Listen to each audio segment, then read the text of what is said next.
Hello and welcome to the Torch Snuffers podcast. I'm your host, Alicia, and with me to talk about Survivor Ghost Island episode 10 and or 11, not really sure on that, is our lovely panelist, Alex Cash. It's episode 11. The premiere was 2 episodes. Thank you, Alex. And the OG host of Torch Snuffers, Colin Connors, making a triumphant return. Welcome back, Colin. Hello, everybody. Well, hello. Thank you for having me. It's been quite some time. So let me get this straight. This podcast is now only about bird watching. It's changed a little bit since I've been going. It has changed a little bit. It's a little less frequent. It's a little more all over the place. A lot of enthusiasm, a lot of knowledge with the panelists. So yeah, excited to have you on. Excited to chat about this cluster of an episode that we just witnessed with 2 tribal councils back to back, 0 reward challenges, and lots of scrambling all over the place. So we start out this episode with yet another one of these, in my opinion, unnecessary twist / things that they're just throwing in there. Dom finds a fake idol, and Alex and I were discussing how he would possibly use it, and we do not know. Alex, what are your thoughts on that? Okay, so there's several things that I want to know. Number one is I did not catch whether he got an actual fake idol to use, or if it was just the coconut. I think he got a real fake idol. No, there was a real fake idol in there. It had puka shells and pink beads on it hanging. Okay. So yeah. Question 2, was that the same one from Millennials versus Gen X? And if so, yes. How is he going to fool anyone with it when that's probably the DVD they got in the question? That is a great question. I don't know. Colin, do you have any thoughts on that? I think it's this production's way of saying, hey, remember, we have all this crap from before. We're just going to shove it at you guys as a reminder. Hey, Survivor, we have a past. Millennials versus Gen X's, wasn't that fun?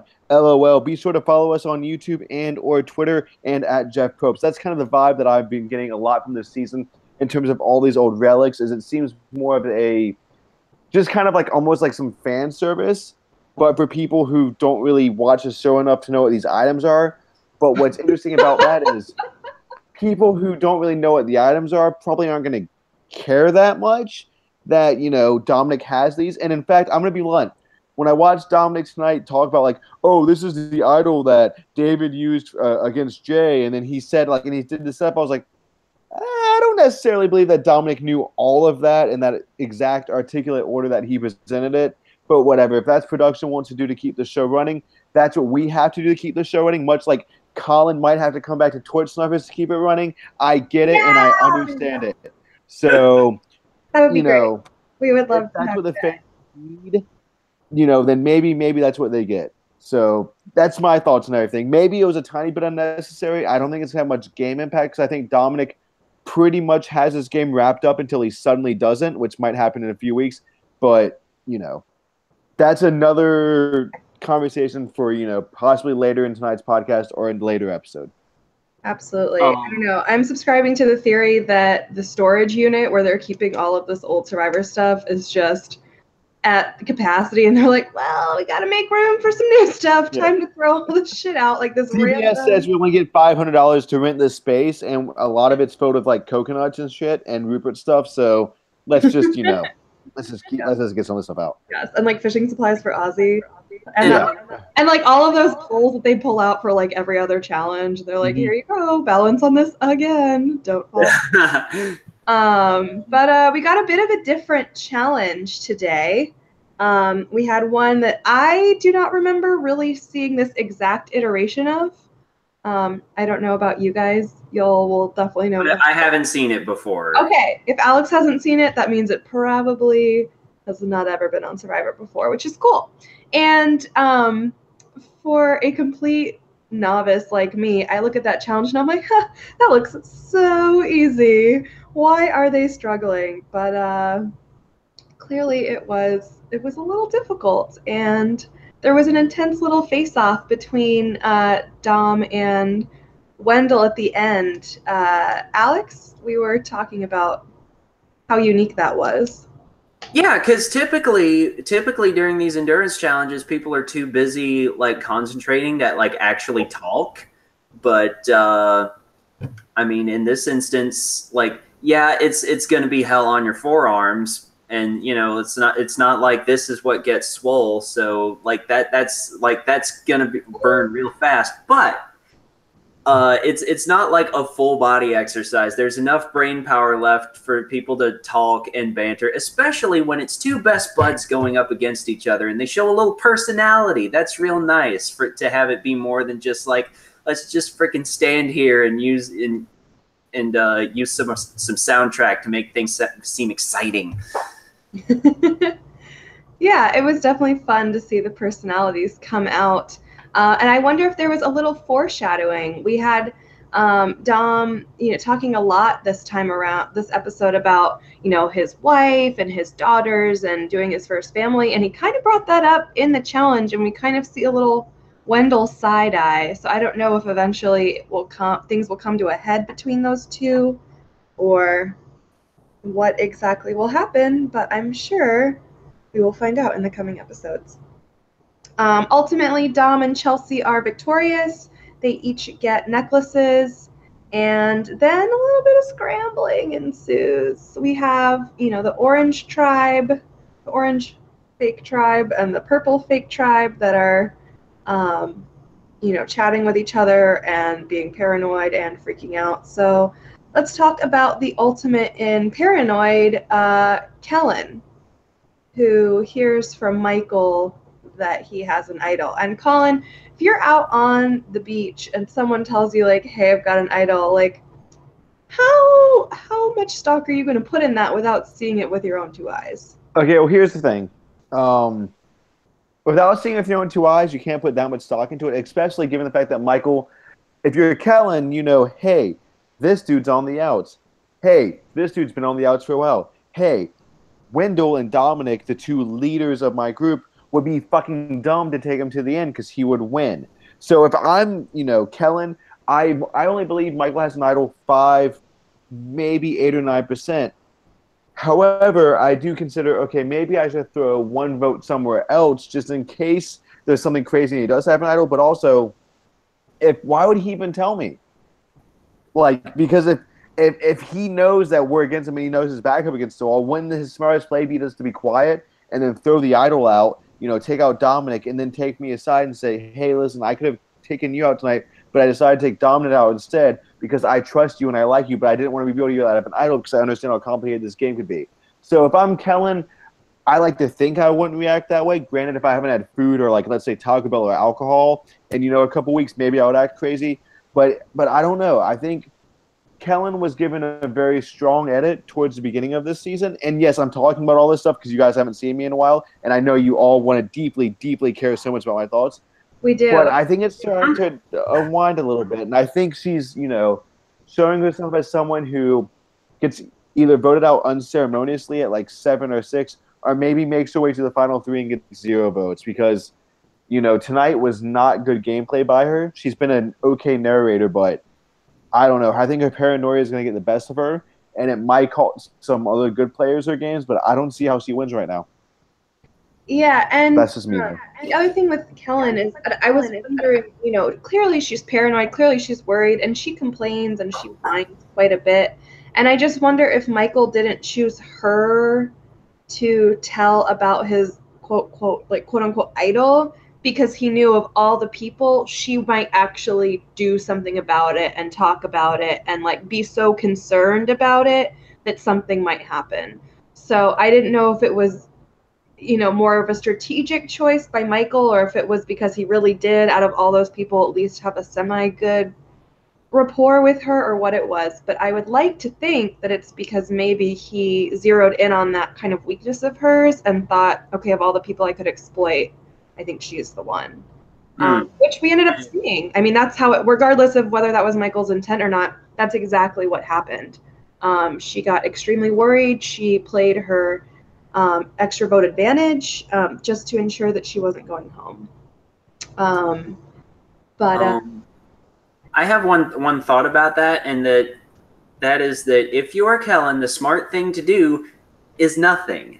If Michael is telling you that he has an idol, then he trusts you enough to tell you, so he's not going to vote for you. And and in a weird, screwy vote situation like this, then if you have a good enough Navidi strong alliance that you think you have, then as long as it's not you, you're good. So just let him vote for whoever, because it's not you. Don't stir the pot. Don't freak the hell out. So, I'm sorry, Alex. For a moment, I thought I was talking to Sandra. As long as it ain't me. Great strategy, clearly. She won twice, so But yeah, no, I completely agree. It was an odd. I mean, it was, the whole thing was odd. So. But it's okay. It ultimately didn't blow up in any of their faces because Michael ended up getting the boot, and one advantage was wasted at that tribal council. And of advantages that were wasted at a tribal council, let us now move to the other tribal council, the first tribal council, where we had some Donathan idol back and forth. And show of hands, how many people thought he might play it on Jenna before tribal council? Did anyone think that? Anyone? Oh, wow. Kinda like I was scared, but not really, because Jenna is the perfect person to go in a double, because I forgot she was on this show. And see, I kind of agree with you, Alex, but I also want to say, I actually did a little bit of homework with this season. I didn't do any homework for Healers versus Hustlers. I believe I won that season, if I remember it correctly. I was out there. I'm not 100% sure. I don't remember that season very well. But I actually watched, I watched Donathan's little interview before the show, and one of the questions he was asked by that EW Canada lady was, would you play a hidden immunity idol on anyone else? And Donathan said flat out, no, I absolutely would not play a hidden immunity idol on anybody else. So when I'm watching tonight's episode, I was like, oh, do I think Donathan had a change of heart? But then I thought, well, they've never showed us any of Donathan and Jenna's relationship. And like Alex said, Jenna is so much of a Purple Kelly type character. I think she's done. Granted, I actually did think the majority of votes were going to fall on Donathan. Yeah. But anyways, I figured Jenna was going to go home anyways, because who is she? Yeah, and as I was chatting in our group message, I was like, oh, there's a lot of words coming from Jenna's face tonight. That's never a good sign on a quiet player, especially one who we saw was on the beach exfoliating herself with sand instead of trying to make something happen to save herself, which was an interesting choice, but... And we saw from Zayn, in Sorry Philippines, even pretending to lie down and die never seems to be a good strategy. Because if I'm trying to be like, hey, play an idol on me, I don't me out, everyone. Yeah, I don't want to be like, oh, my game's so over, because it doesn't work that way. People are smart to think, why are they acting like that? And if they really thought they only outs, wouldn't they fight just a little bit more? And maybe it was the editing, but I just don't understand why Jenna thought her going, I'm done, it's over, LOL, GG, would be a good strategy. But that's why she's on the jury. It was so bad. It was confused. It was inept to the point of being confusing and thereby suspicious. Mm-hmm. Which that should be the name of this episode of the podcast, inept to the point that it's suspicious. Yeah, for sure. Because she literally was just like, yep, it's me, I'm going home, let's vote. But it wasn't even in an impassioned, angry, upset, I tried everything, these people aren't doing anything, I'm so over. It was just yep, I swear it's me, without the, it was just so bad. It was so bad, and it would have made me extremely uncomfortable and suspicious of anything and everything that could have been happening. And I feel like any hope she had of getting Dom to play that idol on her went out the window when she was Sketch McGee in Tribal. I don't know. It was just strange.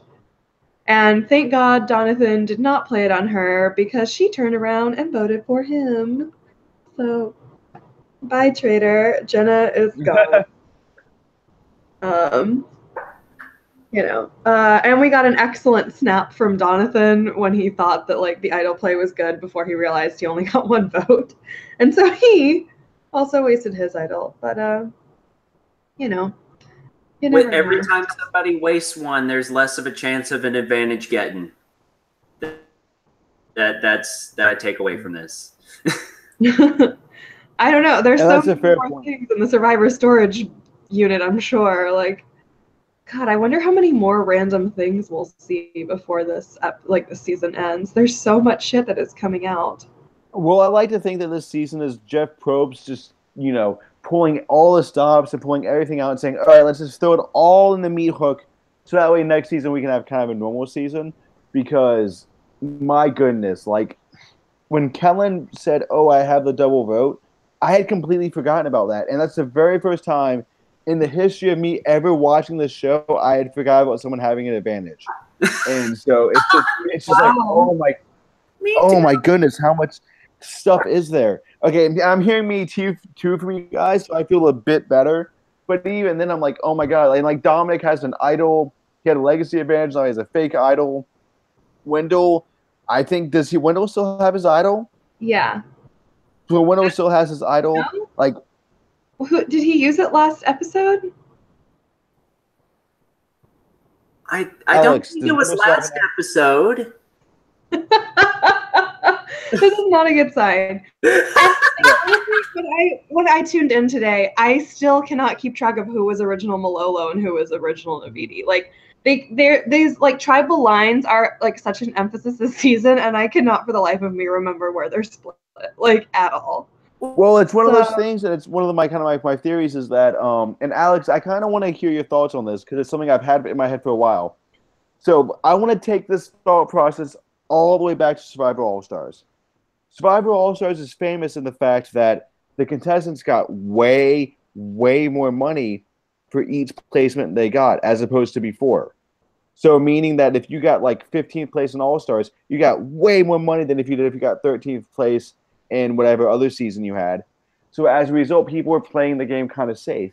So I actually have a theory that if you keep throwing twists and keep throwing idols, people are actually more likely to play safer games because it's the only thing that can get them through it. They're less likely to take risk, knowing the fact that, oh my God, the people in the minority might have hidden immunity idols and a double vote and a trip to Exile Island and a fake idol and all that stuff. So I think there's actually a point of like, I don't know, saturation with all these twists where it causes players just to, debase and say, I'm sticking with my Navidi, which is what's been happening this season besides, Desiree and Chris going crazy, as opposed to Jeff wanting it to be complete chaos. What am I right? Like, do you think there's something there?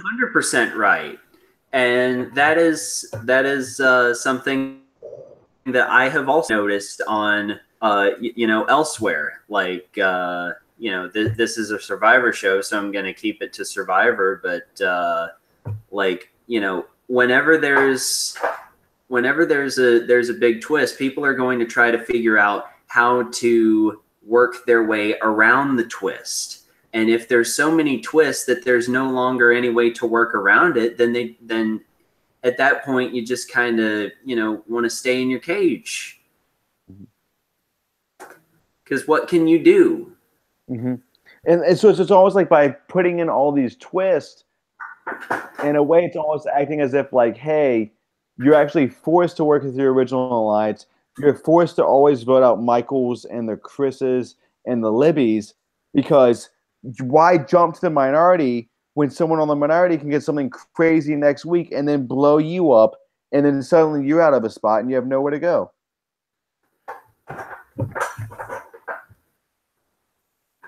Haven't you missed me, Alicia?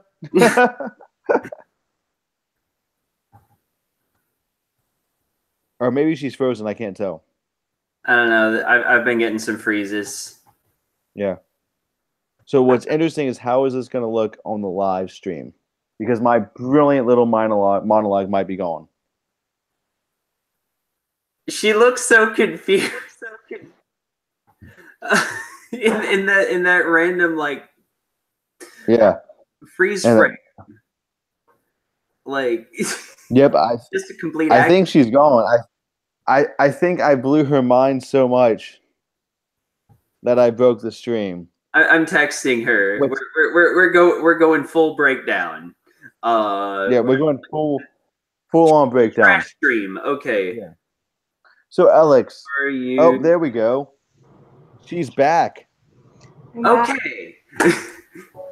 Hello. So is this how much you missed me? That I come back on, I blow your mind, and then you fucking quit? Is that what this is about? Yeah, Colin, you broke my internet. Move over Kim Kardashian, because Colin's back and making. Me and her have similar butts, so. Mm-hmm. How much of that? So how much of Colin's rant did you hear? I heard the All Stars thing, and then I heard you being like, yes, and then I did the mind blown thing. And I think I started to talk, and then you guys didn't respond to my eloquent. Well, here's your chance. You can give us an eloquent response. Totally. No, I was so I thought that Alex stopped talking, so You're echoing. Okay. So, hello? Better. Right. Okay. So I thought that Alex stopped talking, so I tried to pick up his slack. And I was like, yes, the only way instead of getting around twists, like you just put your head down and you go through them, because sometimes just like hunkering down and trying to ignore the chaos around you is just how you come through the other side unscathed. So I definitely think that Colin has an excellent point with that. And I think that the only way to survive the crazy is to just go to what you know, which in this case is the strangers who you have seen their faces the longest, which would be original tribal lines in this case. Even though they were only together for 6 days. Right, but 6 days can be a lifetime, Alex.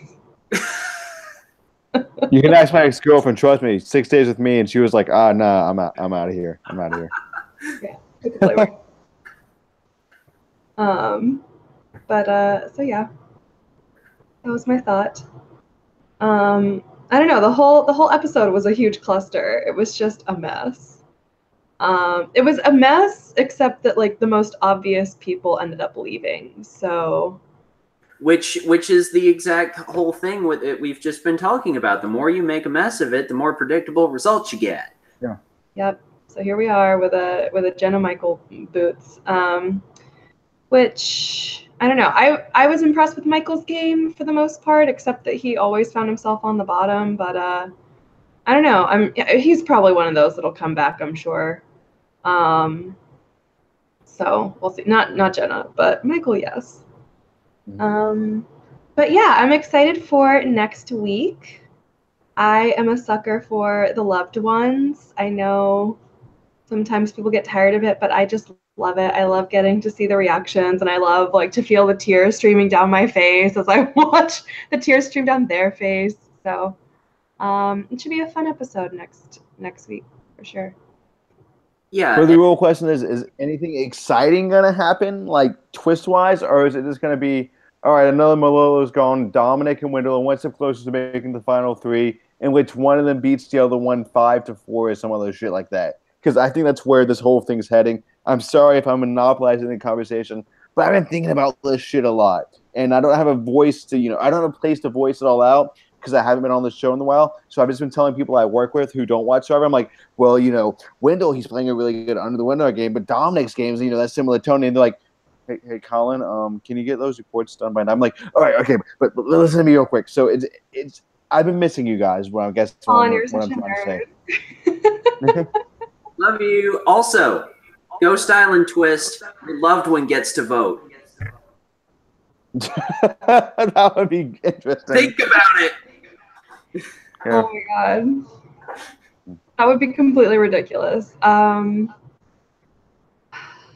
I don't know. I don't know. This season has been insane enough. I wouldn't mind just like more of a plain episode. I disagree with you, Colin, in that I think there will be some Wendell Dom tension, and I think that's been set up this episode in particular with, you know, them chatting and being like, you know, if we ever went after each other, like neither of one of us would win, like we would both lose, you know that. And they're like, yeah, I know that, but like, do they? Like, are they internalizing that deep down? Because I did not get that sense. I guess my thing is I could picture a scenario where they try to get each other out at like Final Four or Final Five, but then the other one wins immunity, and then it's like, damn, I would have gotten Wendell out or Dominic out, but instead we got to vote out Chelsea because, you know, we don't know who the fuck she is. Because, oh, there's this random human over here that can get... Yeah, there's a person over here. Did you know? Did you know her? That's just what I see. But, you know, I could be completely wrong, and one of them could go home next week, and then the other one could follow, much like San Juan del Sur, where we had the whole Josh Jeremy double boot, and someone random could win, like Donovan. So, Only time I don't know. We'll have to come back next week and see. Alex, before we sign off, you had mentioned an interesting bit of trivia about the first jury member, Chris. Yeah, I was just looking at Wikipedia, and he never voted. You're right. Yeah. He was exiled the one time, and he traded in his vote for an idol that he didn't play the other time. Yeah. So I wonder if that's ever happened in the history of Survivor, that someone has never cast a vote. Don't go to Wikipedia to check. Right at this instant, there's a boot list on it. Okay. So remain unspoiled for all of you in the present. Go for it for all the people in the future. Yeah, and we'll see you in the future next week to discuss again. Thank you so much for joining us, Colin and Alex, and we will see you all next week. Bye.